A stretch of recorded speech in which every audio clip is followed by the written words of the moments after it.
ng'ama bedo surprised ni jasiasa wacha ng'o. To jasiasa nyaka wach gima more kata mamoro joma pake e sechego. Kiny onyalo wacho opposite and it's not a problem. Ok en gima lich, ok en gima wendo. So number 1, in mana responsible kuom gimiwacho, to kinyal bedo responsible kaka ng'ato understand gimiwacho. Kako understand ene en responsible.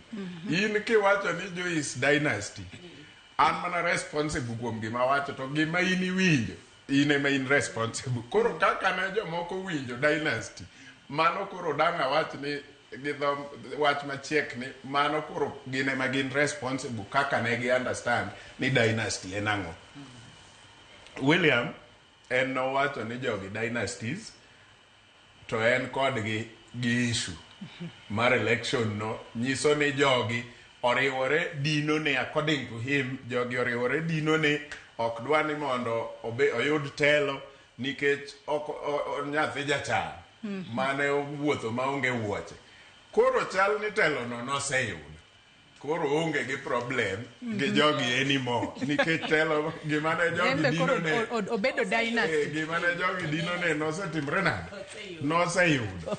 Ok onyal chako bedo gi issues gi jogi kendo anymore nikech gima nodwaro ne en bedo telo, to according to him e seche ka noneno ni jogi oriwore ne igeng'o ne mondo kik oyud telo nikech onyathi jadier.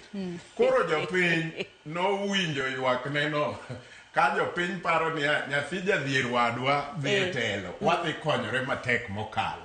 Koro kata gisekonyore mano to debate machielo chieng' machielo kiluongo obro wacho. But gima nyalo wacho sani authentically en ni oseyudo telo kendo jodhier wetege nosekonye mosedonjo kanyo. Koro jodhier go ema nyalo wacho ni gisekonyore koso podi. Mano to another debate. But gima ng'e ni sani to onge tiende Ruto bedo gi issues gi jogi. Nikech gima nolaro ne en kako jayudo telo ni to neno ni jogi odino ne, oluoro dino ne, to according to him idino ne nikech baba gi was a nobody kata mama gi. But koro seyudo, koro koduogo jogi ogogo mbaka. It is normal. Nikech mano to kata wawacha sani kata ne team machielo manoko kucho the Kenya moja. Kata gibro wacho weche mang'eny. To kopo ni nyasachgi ochalo gi nyasach Ruto kiny gidonje telo. Believe me or not, gibro duogo kendo, magibe gichak gilos gi William Ruto, magilos gi Uhuru Kenyatta, magilos gi Raila Odinga gi jomodong' gite. Ma e reality monego jowa. Kaka wa understand gik ma josiasa wacho nyalo miyo wadhi overboard, kaka Millicent wacho ni jomoko ne dhi overboard, including attacking jomamoko physically, kata ng'iyo mwandu jomoko kaka joma giigo. Ma tegi monego kwer jowa kata sani wachorore machiegni gi 2027.